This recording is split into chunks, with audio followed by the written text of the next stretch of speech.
or whatever. We've got one camera recording. Very good. Out of our 4 contingency plans, Yes, we got one. If that is any indication of how this is going to go, that's a good sign. I like it. All right. All right. You or me? Welcome to the very first ever podcast and / panel for Casey the Cover. All right, you go ahead. This is your baby. So for this show, what we're basically going to be doing is discussing book covers and cover art and what publishers do to kind of get you to read whatever they publish, whether that be good or bad or weird. And we'll do different topics. What we're going to be doing today specifically is we've kind of picked 2 books that we had never read before and pre-analyzed what we thought they would be about, who they're for, based on the covers, and then we read them to see how correct we were.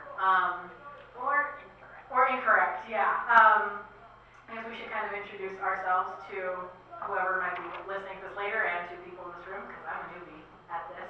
I'll let you go first, though. Oh, okay, fine. Many of you here at Leprecon45. Oh, yay. I know you have known some of you for a long, long time. I'm Jenn, C-Z-E-P, the Z is silent. And I'm also an author and pirate and belly dancer, among other crazy things that I do.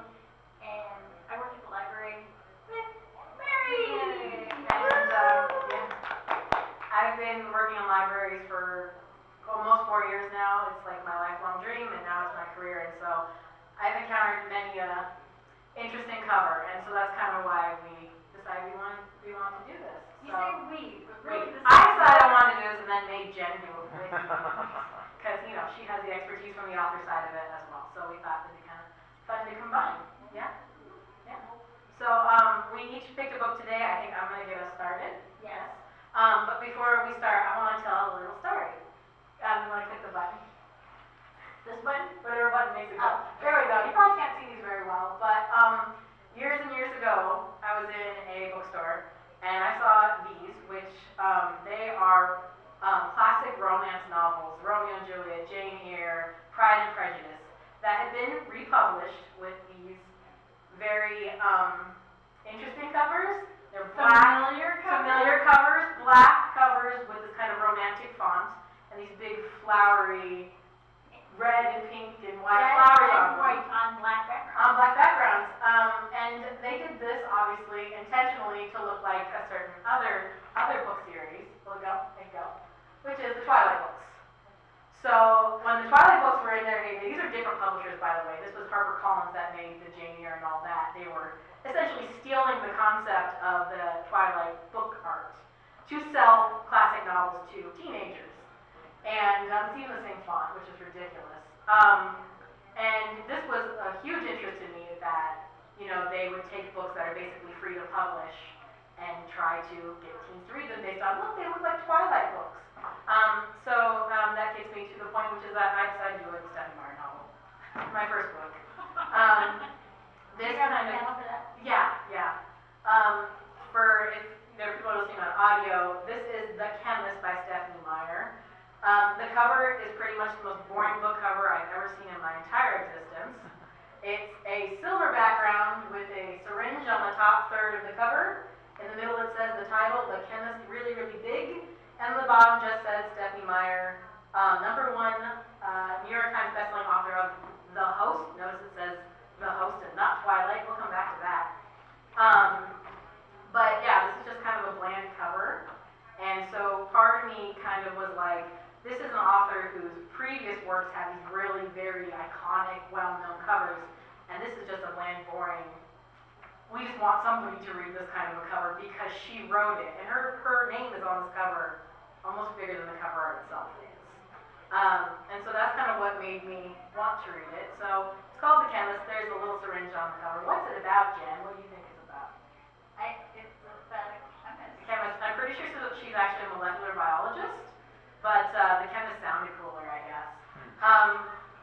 So I'm going to read the inside cover because we kind of are basing our predeterminations based on all components of the cover. Yes, that was one of the things we said, is that it's not just the cover art, it's tell you, you should read this, whether it's reviews, the author's name really big, the inside panel, all that jazz. So, this is the summary of the book. In this gripping page-turner, an ex-agent on the run from her former employers must take one more case to clear her name and save her life. She used to work for the U.S. government, but very few people ever knew that. An expert in her field, she was one of the darkest secrets of an agency so clandestine it didn't even have a name. And it doesn't. The book never ever says what this is. Spoiler alert. And when they decided she was a liability, they came for her without warning. Now she rarely stays in the same place or uses the same name for long. They've killed the only other person she trusted, but something she knows still possesses a threat. And they want her dead, and soon. When her former handler offers her a way out, she realizes it's her only chance to erase the giant target on her back. But it means taking one last job for her ex-employers. To her horror, the information she acquires makes her situation even more dangerous. Resolving to meet the threat head-on, she prepares for the toughest fight of her life, but finds herself falling for a man who can only complicate her likelihood of survival. As she sees her choices being rapidly whittled down, she must apply her unique talents in ways she never dreamt of. In this tautly plotted novel, Stephanie Meyer creates a fierce and fascinating new heroine with a very specialized skill set. And she shows once again why she's one of the world's best-selling authors. Does anything interesting stand out to you about any of that? Well, one of the things that I mentioned to you about it was, in the terminology of this, it doesn't tell you a lot about what the story is about, but the terms used are, it's a gripping page-turner, and it's fierce and fascinating new heroine. So, like, it's not telling you anything, but it's using really fancy words to tell you nothing. It really wants you to be excited about a character who has no name, who works for an agency that has no name, and is running from people who the hell are they? It's just, like, again, bland, boring, very, like, this is a thriller. Hey, Stephanie Meyer wrote it, and it's a thriller. You should read it. Those are the only reasons why. It continues on. Like, it's just so bland. And the back cover is kind of uninteresting because it's just reviews for other book that she wrote. They're for the host. And even in her author bio, it, like, tries to get you to remember that Stephanie Meyer wrote the host.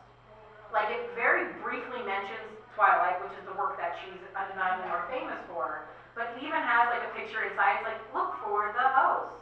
Look for this other book she wrote. So this becomes a book that, with its cover, with its inside knowledge, wants you to read it because Stephanie Meyer wrote it, but also wants you to forget she wrote Twilight. Does it make you forget Twilight? I mean, it's nothing like Twilight. And I think that's the other reason why it's kind of vague, is it wants existing Meyer fans to read it, but they don't want to tell you, by the way, there's nothing fantastical about this. By the way, the love story's really crappy, which is a Stephanie Meyer trait. But it's even worse than Twilight. It's just, you know, there's nothing about it that existing Meyer fans are really that into. It's trying to be a different kind of book. So it wants to sell itself to new people, but also to the existing people at the same time, which I found kind of fascinating for such a really boring cover. Do you think it did the job of it? I mean, I don't know. I don't know how many people bought this book.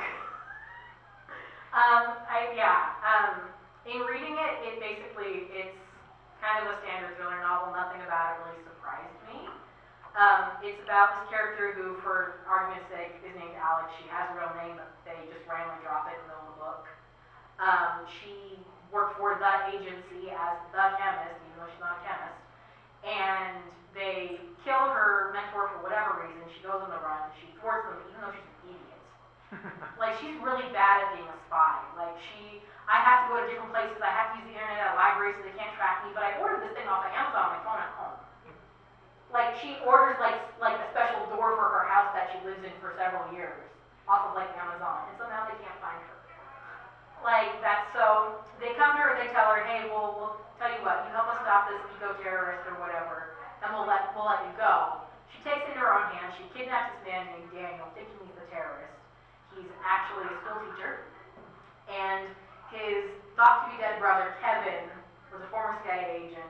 And the plan is, well, if we get her and we get him, and they pit them against each other, this guy, they'll kill each other, they'll take each other out, we don't have to deal with either one of them. And then they team up to defeat the bad guys in the organizations. And her and Daniel fall in love, even though she kidnaps and tortures him. Like, she kidnaps him and tortures him, and then, like, the next day he's like, you know, I think I like you. Well, maybe he's into that. Apparently, yeah, throughout the book, she makes these different, like, compounds of drugs that do different things.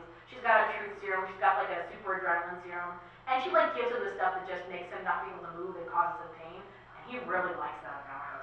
Apparently. Yeah, so that's the big love story in this book. Everybody's got a kink. And so it's just kind of like the plot, it's paceful enough that I didn't feel the need to put it down. It wasn't like boring for the most part. There's a couple of actually decent action scenes in it. There's one where they have to escape the house, they're being attacked, and then they go back to kick everybody's ass, and that was fun. But the love story is trash, the plot is trash, the lead character, she, like I said, she's just stupid.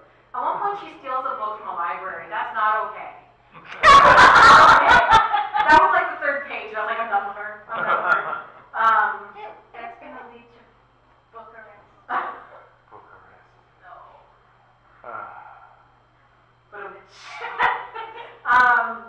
so yeah, and I mean, looking at a cover like this and a summary like this that tells you nothing about the book, it makes you think, like, what are they trying to sell me? It turns out they're trying to sell me a really bland, boring, predictable book, and this cover just like emulates that.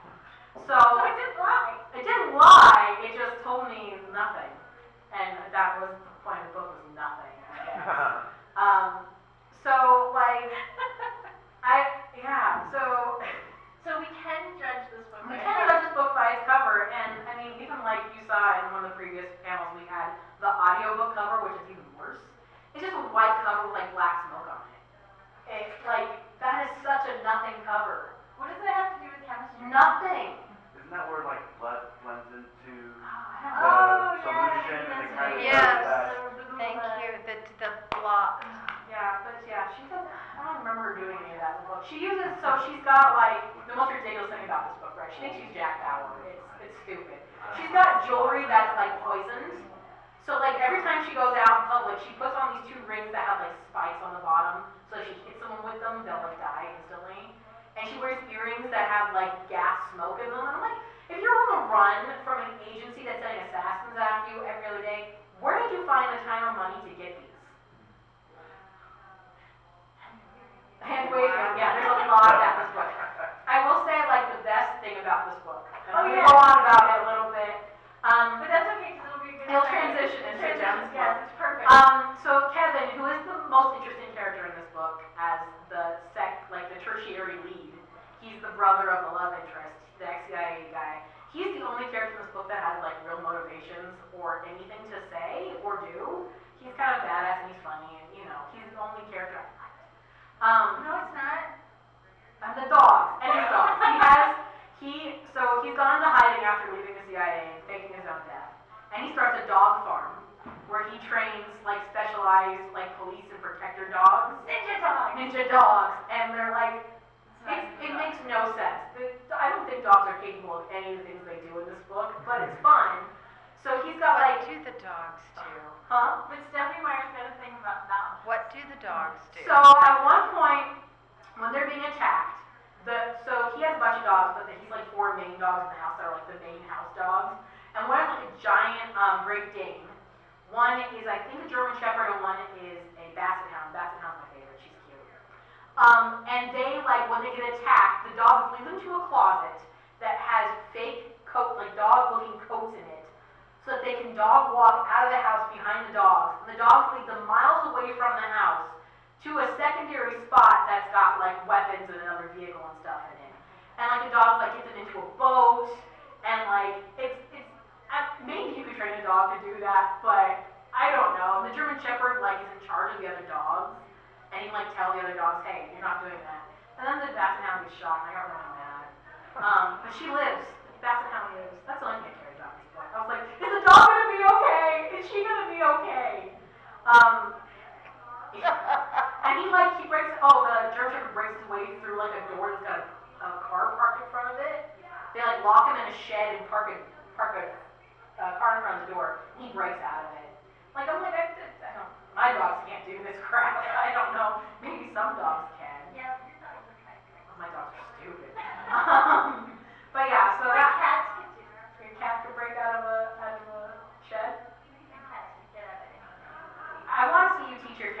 get you to escape a house that's under fire from multiple assassins.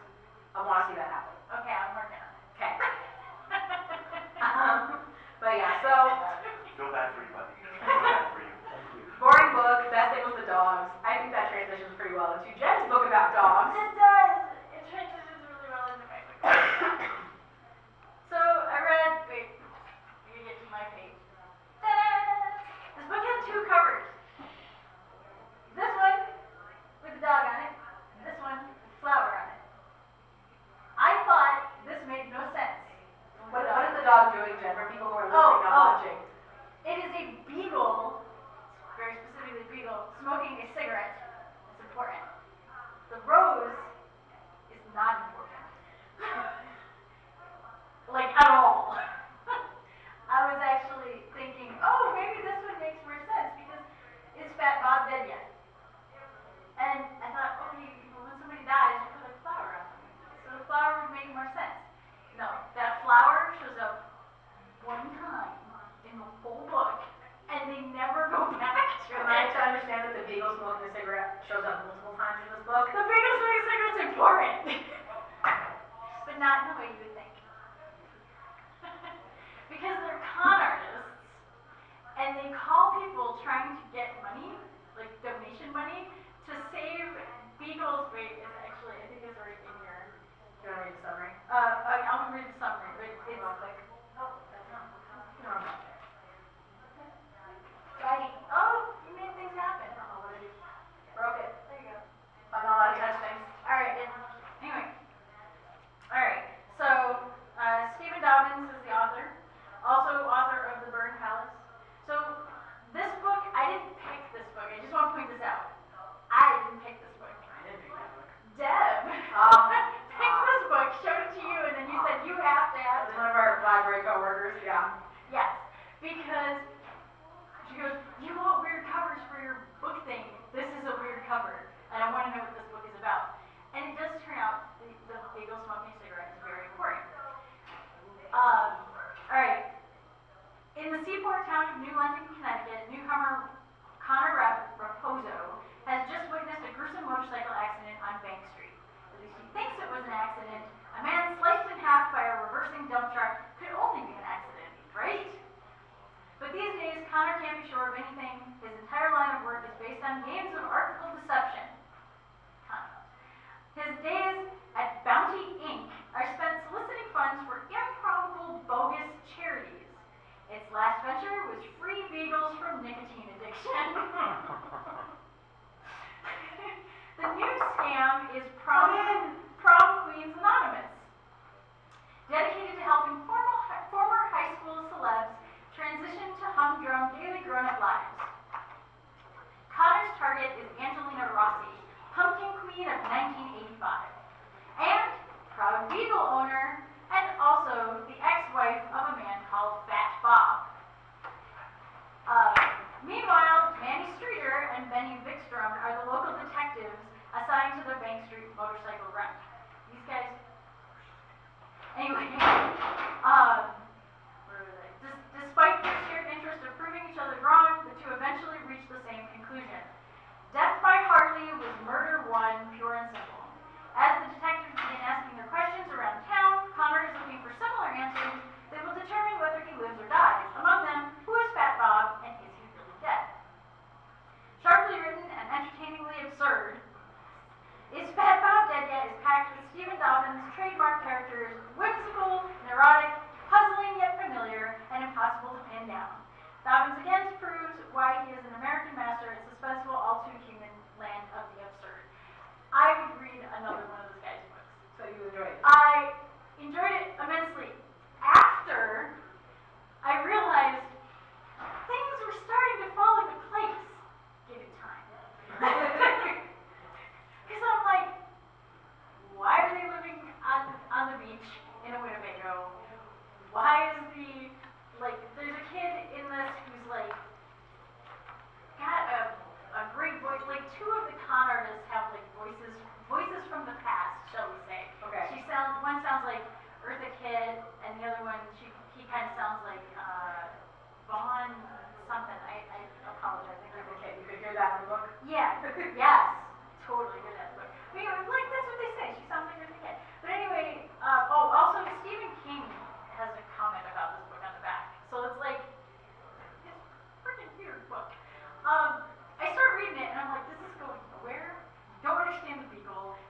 Okay. but it's not. Okay. And so there's this whole thing, and they're chasing around Fat Bob, and they're chasing around this, and it's almost like, it gets to a point where it's like the Keystone Cops.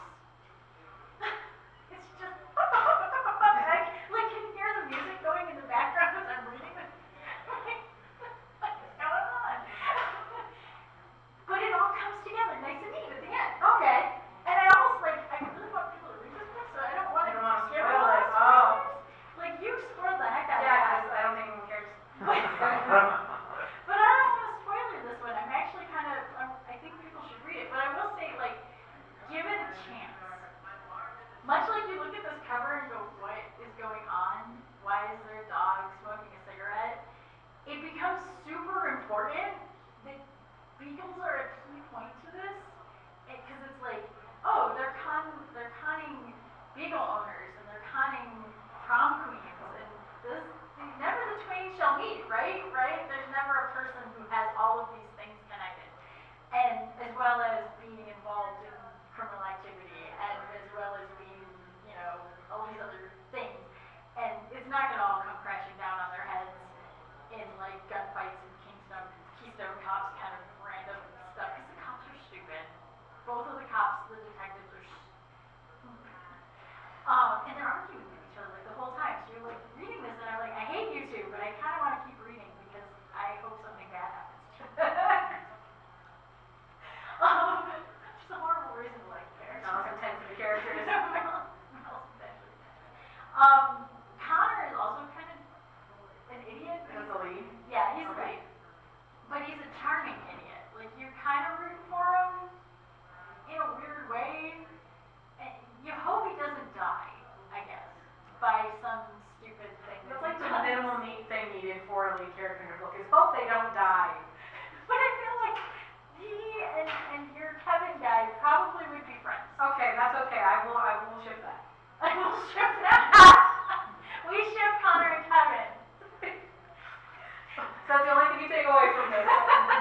We ship Connor and Kevin.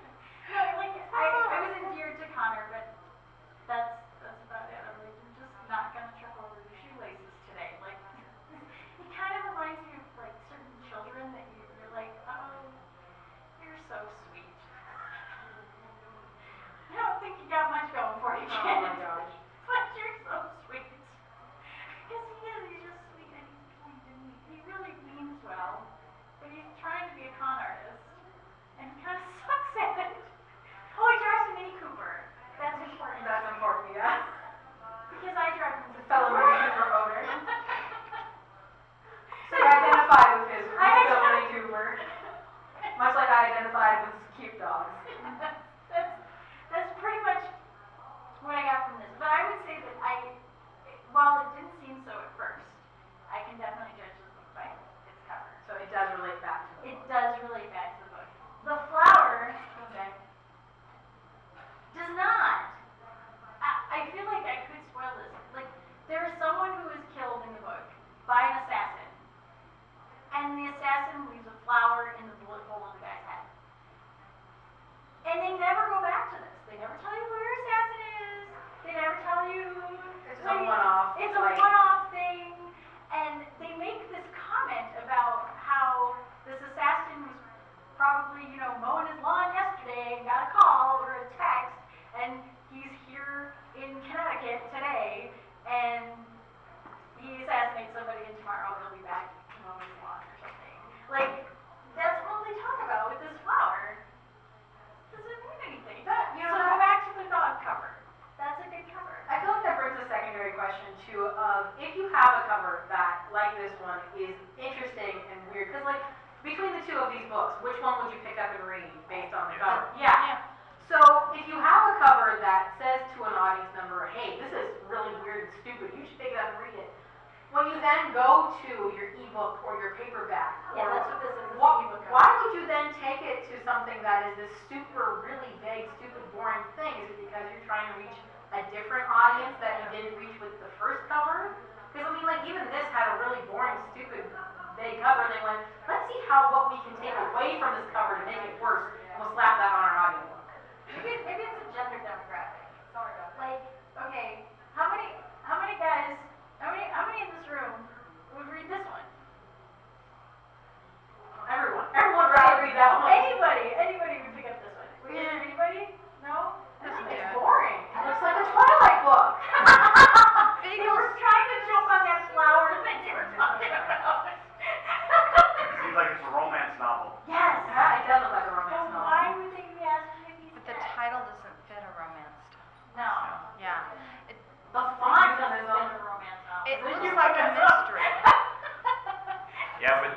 with the rose being upside down, I think that's Which, I mean, maybe it could- symbolic of, death Yeah. or something like that. My guess as to why they didn't go with the same cover into the Kindle is quite possibly they paid the guy for the rights rights, to yeah. do this printing, and they didn't pay for the Kindle printing, and they had to And that's- fork up a little extra money That's a good point. to do that. It boggles my mind. That's part of the reason why we've gotten into this is that this book over here, we're not on it yet. But the Invention of Everything, this is one Jen's gonna be doing upcoming. There's like 6 different covers for this book. It's ridiculous. And they all look, no, I did not. Oh. They all look pretty similar. It's a bird with like, it's got like a Pigeon. blueprint, and there's a pigeon in the middle of a blueprint. And like every cover for this book is similar, but they're not the same. Whereas you get Is Fat Bob Dead Yet, and the 2 covers are completely different from each other. And I mean, it could be a point that it is trying to hit different gender demographic. Even if it looks like a mystery novel, I feel like there's a lot of women who read mystery novels. There's a lot of men who read mystery novels too, but men read thrillers and women read like, cozy shop mysteries. At least from what I've seen at the library, that tends to be the case. But I don't know. This act, I have so many questions about this. So many questions. So many questions. Also, the fact that it's a beagle on the cover is important. And the fact that this one is a pigeon on the cover is important. It's not just a dog and it's not just a bird. The needle on this is kind of important. She uses them sometimes. Apparently, and her boyfriend. On her boyfriend! On the love of her life. For people who Oh, you I don't missed wanna it. date her. Huh? No. You came in late. She kidnaps a man and tortures him, and then he falls in love with her. As one does, As yeah. one does, yes. As if she's the first woman he's ever met in his entire life. Which I think he got out. tortures them with toxins. But yes, tortures him. Maybe that's why he fell in love with her. He just lost half his brain. He's like into her the minute they meet, though. She slips him a Mickey, and he's like, "You're cute. Want to go to dinner?" Like, it's a dumb book. I'm kidding. So, moving on. These are the next 2 books that we're going to do. Yeah. So I think And then we're going to do a little talking about different things that we want to cover in the podcast. Yeah, so we've kind of decided we're going to kind of do a couple different things. We're going to look at like some cover trends in different genres. We're going to look at, different versions of a cover for the same book, especially like classic books that have a gazillion different covers to see how that concept has changed over time from like, classic lady in a painting to black book with rose on it. And we are going to keep reviewing books as well. Jen's upcoming one, as we said, is going to be The Invention of Everything Else. It's about Tesla. Which it doesn't suggest from the pigeon on the cover. And then I'm going to be doing a book called Hot and Badgered. Because that's not an unfortunate title. It's good. Again, this was picked by a dear friend at the library who said, you should read this. It's got a half-naked man on the cover, and it's about a man that turns into a badger. No. She turns into a badger. He turns into a bear. Oh, God. I don't remember that. Oh, Lord! I haven't read it yet. So do they have sex in human form or? We'll find out. Yeah. Doesn't this sound like a podcast you guys are going to listen to? There's also a sequel to it. I can't remember what it's called. It's not out yet. But I saw it. Oh, yeah. I forget what No, it's that called. just hurts my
I think we can probably open it up for some questions, feedback. Yeah. Does anyone have anything they want to ask of us or suggest to us or talk to us about? We've got time.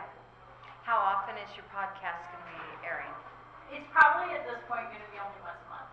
Once a month, okay. Because Hopefully that will go upwards. Yeah, it'll probably go up to twice a month at most. I think it kind of also depends on what we decide to do. When we initially discussed doing the read the book format every week, it was definitely going to be we can do this once a month kind of a thing because it just takes so long to get through the books. Yeah. If we start doing other stuff, hopefully we can also maybe make it on and off. We'll read a book, we'll talk about a topic, we'll read a book, talk about a topic. Well, there's a lot. Maybe we can get to bi-weekly. We'll get to bi-weekly. Yeah. That's no problem. Yeah. Give us a couple months. Does she want to tell your audience when you're going to be? Yeah. This is. We have a Facebook page here. So while we're doing questions, we'll put that up. You can't see it. Nobody can see Just it. pasting the cover on everything, you'll find us. On everything. On everything, including our mugs. Fancy There mugs. you go. We got more swag than podcasts. Yes, we do.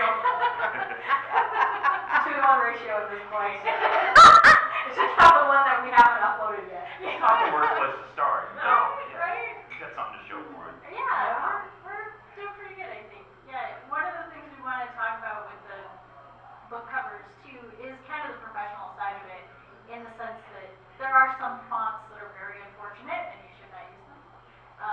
There are some color schemes that you really don't want to use. They're like, what are the rules when it comes to using images? Certain images are, copyright. Also, why are there all these flowers on covers all of a Well, sudden? the other thing is too, when you have like a really wide audience, they notice quickly when you're doing that. I recently read an article, I can't remember any of the books that were involved in this article, but apparently there's a new trend in teen fiction where there's like a black snake on the cover of every book, and several books use the exact same image of a snake on the cover. And so, whatever article was was like, we're just gonna slap this on every cover in the Yeah, world, they every should have a whole famous bunch cover, of books with we'll throw a that snake snake. on it. But like these trends, there was a trend a while back where every teen girl novel had a girl looking sad in her hands. Like, you see Pretty dresses. And pretty dresses, yeah. Obviously you see kind of cover trends, and there are a lot of authors will talk about when they got around to that stage of publishing their book. Most authors don't have any say in what goes on their book.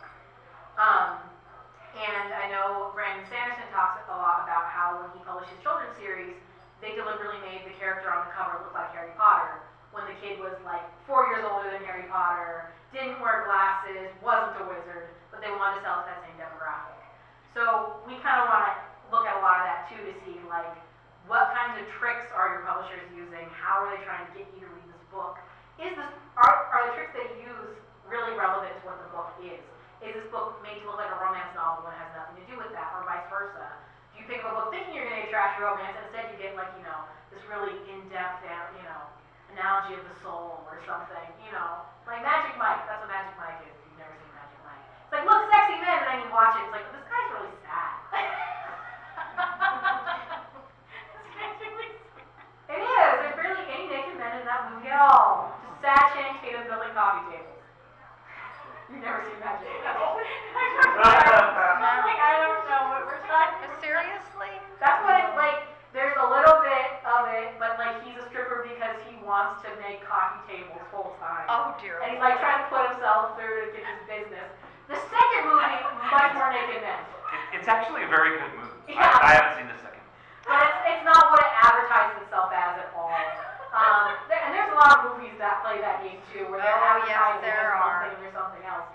But when you get to books, that's all they have to tell you what they are is look at my cover. You don't get a lot of book trailers unless you're a really best-selling author, and even then it's like, here's some text on the screen with the book cover. Or you're really lucky and you have a bunch of people that offer to turn your book into a stage show. Yeah, that's good advertisement. But most books just get, this is your cover, that's how we sell you a book. And so just to see, we're very interested in, especially when we work in the library, we see the kind of things that people check out on a daily basis. How many of these are because they like the author, they like the genre, and how many are just because this book looked like it was something I should read. Yeah. Or they got suckered into it by like pretty cover art. And I can tell you, I kind of know when things go fast, because I put the books on the shelves as well as catch them as they come down the belt on return. And when I see a book and I put it on the shelf And then less than a week later, I see that book come back. I'm like, somebody is that really fast reader, or they got tricked. How many of those books have Naked Man on the cover? Those they're only reading for the good parts. That's it's not about that. I'm talking about like the big books. The big like books. this, That's a lot of that reading. come in and I'm like, you got tricked. You thought it was something. But you don't know until you read it, Jen. You have to read it. Yeah. Let's see. Oh, one of the other things that came up, you were talking about the snakes and I got sidetracked. I thought this was a fun idea for a podcast, just on the let's do it, it's funny, it's interesting. But we are necessary because a friend of mine recently posted on Facebook, and I swear I would tell you who it was if I remembered, but she said she was standing in line at the grocery store and picked up a book and bought it, and the woman standing behind her asked her if it was a book about Jesus. And she's like, no, and she couldn't figure it out. The book was called The Savior, and it had a guy on the cover holding a sword in a very, very symbolically cross shape. He had his head down like that. And this woman behind her in line at the grocery store thought it was about Jesus. And she's like, no, it's about vampire hunters. Wow. It has nothing to do with that. And she's like, it was a very awkward conversation. And I'm like, we are necessary to stop these awkward conversations in the grocery store. Just put on the cover, this is about vampires, not Jesus. Let's stamp on it. You have to find that book and read it. I know, I gotta find it. As soon as I figure Not out about Jesus, post what's it that? on Facebook, I probably will ask her to maybe guest hang out. Yes, please do. We are open to having guests come join Absolutely. us on the show. We are open to having publishers, authors also come and hang out with us and explain their motivations for picking cover stuff, because maybe you have a reason for putting such a boring cover or an cover. Oh, there's a reason for this cover. Or a paycheck. I don't know about that. Alright. Anybody else questions? We got Have one. you guys ever been tricked by books in your past? I'm tricked into buying a lot of books. I don't end up reading them. Especially like if you get me at like a book sale, like one of those big, like there's a ton of books, you gotta pick fast, right? So I'm like, oh, this book looks cool, I'm gonna throw it in my cart. I get home, I look at it, I start to read, I'm like, what, no. And they sit on my shelf for 1,000 years. And I never ever read them, and then I donate them to a book sale. I don't know that I can think of a time when I've ever like looked at a book and gone, this is about this, and picked it up and read it, and it just wasn't at all. But then again, I usually read books by the same 12 people, so. I think if you have like all three of ours are just marked fiction. Yeah, I think so. They're all just Yeah, fiction. they're all just fiction. I think these are the trickiest ones. Yes.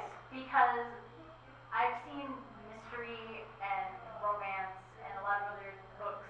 And again, when you're in a bookstore, it is not genre specific. Or if you're in a library, it's not genre specific. It just gets lumped into the fiction section. You can find some real interesting stuff, but you can get tricked real easy because I feel like there's a lot of stuff too that it doesn't fit like the definition of like what the genre is. Like if you go to a library, a lot of times when you go through the mystery sections, all those like, baked to death, and there's like a donut on the cover with arsenic in it or something. And they all fit these very similar tropes. They all have like, there's a thing that they're trying to get you to pick it up because it looks like another book like this. Same with romance. If you go to fiction, there's thrillers in there, there's books about romance in there, there's books with fancy elements in there, but they don't have a dragon on the cover, so we'll just worm them into here. And then you start to read a book that you thought was one thing and isn't. Or maybe you're trying to find those books and you can't because you didn't go to the dragon section. which that's another thing. Genres are multiplying as well as condensing because like There's a lot more crossover fiction too. science fiction is now science fiction and fantasy. Don't get me started on that. Oh, I will. That sounds like a whole podcast. It's a good They're one. not the same thing. They don't belong on the same shelf. But the subgenres within science fiction now, I mean, even just, sitting in this room at a convention, we've got steampunk and dieselpunk and solar punk and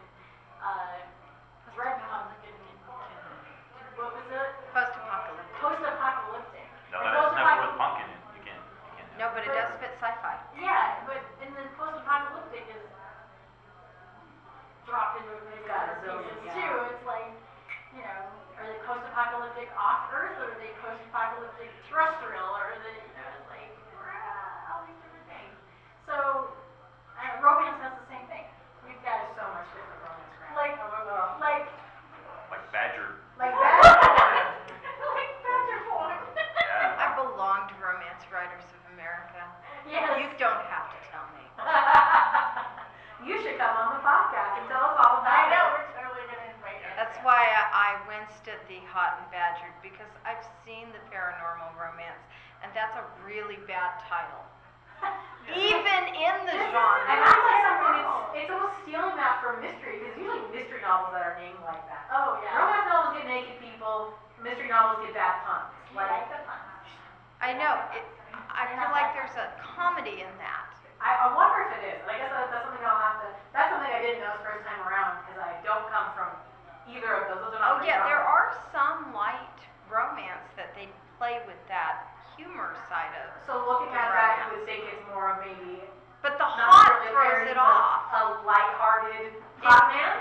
It might be light-hearted paranormal She romance. turns into a badger. Yes, She literally is badgering him. yes. Well, that might be comedy romance as opposed to serious. question. I want to know. Am I going to be able to tell that it's supposed to be funny, or am I just going to laugh at it either way? Laughing for the right reason. Okay, I'll try to laugh for the right reasons. I'm waiting for this book on audio because I cannot stand to read it. The cover tells me it's serious. The title says it's You funny. look very serious. That's a very good point to make though. Like, It's also that old over-the-shoulder turn, which makes you feel serious. Are you a So does the writers really have, does the writers have a choice in what they cover? No, It it does depends. depend, If yeah. that's self-published, she has all the control in the world. also, If it's didn't we not, find him? Didn't we find him? Did we find that like in a stock photo somewhere? Yeah, we did. we Yes. found him in a stock photo. So this man does not even know what he is being used for. yeah, so if the author self-publishes it, yes, they control all aspects of Right? that. He's like, I don't know what this And is for. if it's published by a traditional, even a small press, then no, they have no Usually control don't have over any it. say in it. So that's the breakdown. It also, like, you also then get into, if someone publishes if they make a movie out of it, the movie cover gets slapped on, even if it's like completely different from the book, and again, that's just a tactic to try to sell you a book that got made into a movie that maybe didn't even do so well. I'm pretty sure they republished all the Mortal Engines with the new movie cover, even though that movie Oh yeah. did not make money. And Oh, I can't imagine why. I liked the book. It was not a bad movie. No. It was It's interesting. kind of in the sense A movie. Yeah, But- that's a good. that's what story It was middle. Yeah. It was a middle grade. And the thing is, I'm not offended by things that are just books. I'm okay Clearly. with that. I can read a bad book and still think it's just a book. But then again, I can also read a good book and find things I don't like about it. So I think they're that way too. It's probably good. Yeah. Yeah. Yeah, we're gonna try to be less judgy about The contents of Content. the covers. or the artwork on the cover and more about are they friendly together. Yeah. They work That makes together. sense? Yeah. We still probably will be judgy A about little it. bit. So, if you recommend a book to us, and it's somebody that you know personally, or you know the artist personally, warn us ahead of time. Yeah. Like, because we don't want you to lose friends and we don't want to get hate letters. Like, I am not recommending any of my friends for this because we work with authors, I so know, we I'm can't. Well, and that's something too, like, we would love to have authors on to talk about either the process of getting their cover done, if they had any involvement in that, how they felt about it, even in terms of like how the naming of the book went, or what the title ended up being, because again, that's something I have to do research on. I don't know how many authors have a say in what name goes on their book, especially in some of these publishing houses. I mean, does every author who writes a book about badgers go, I want it to be called Hot Badgers? Like, I'm sure they So, do. there's probably probably- arguments about that. The title is more under the author's control. Yeah. Yeah, and see, I come from like the small publishing side of things where I had a lot of control over the title and a lot of control over the cover art that I had. I did have some questionable font usage, and Yeah, typically when banners. you're pitching the book to a publisher, you're pitching a finished book, which With a includes the title. So yeah, so that's stuff we'd like authors to come talk to us about how they named it, how they got it published, whether or not they like the cover that got put on it, that kind of a thing. I mean, we might Yeah, delve into good. Jenn's books a little bit about that too. I love both my cover artists, just so you're aware. I will talk about them for days. And you shall. And we'll record it. And put it on the internet for others to enjoy. And hopefully this recording will be up in contingency plans for this, and we are currently on our last one. Just flipped over the number, by the way. So it went to 48, and now it's started over, and it's on 10 seconds. Oh, so I don't know if that's good, but okay, okay. did something. It might mean that you have just a second recording. and you Okay, have to that's fine. That's fit 'em I can live with that. We can Cut this part cut out. this part out. Can we have like 10 more minutes? Does anyone else have anything they want to say or do or talk about? If not, I want to close on one of the reviews for the host. This is my favorite one. Okay. So the back of the Chemist has reviews for Stephanie Meyer's other novel, The Host. You know, the one they want to acknowledge she wrote for whatever reason.